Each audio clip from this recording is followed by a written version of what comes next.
Hala, may lalaki na nakaabang sa bahay ni Dara. Dara gulat na gulat. Mapagpalang araw po muli mga kalingap, at kung bago ka pa lamang sa aking channel ay kung pwede pa-subscribe naman po, maraming salamat. Paunawa, patapusin po muna ang video reaction para malaman ang mga nilalaman nito. Maraming salamat. Shoutout nga pala sa ating mga minamahal na viewers at mga supporters.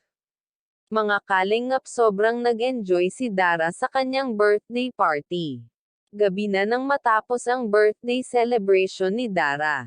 Kaya napagdesisyonan ni Kalingap Rab na sa bahay na lang nila matulog ang magkapatid. Dahil delikado na pag umuwi pa ang magkapatid, lalo na at gabi na.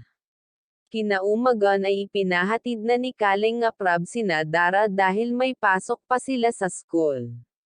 Bumaba na sila sa sasakyan at dahil malayo ang kalsada sa bahay ni Dara ay naglakad sila ni Bea papunta sa kanilang bahay, ngunit laking gulat ng magkapatid nang may nakita silang lalaki at kanina pa sila hinihintay nito. Nako, grabe naman kung manggulat itong isa sa K-boys na una pa kila Dara.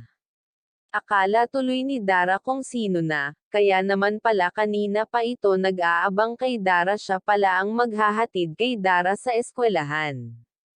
Kaya naman nagmamadali na si Dara at Bea mag-ayos para hindi sila malate sa eskwelahan. Napakabait naman nitong K-boys at napakasipag, maaga pumunta kina Dara para lang ihatid sa eskwelahan si Dara.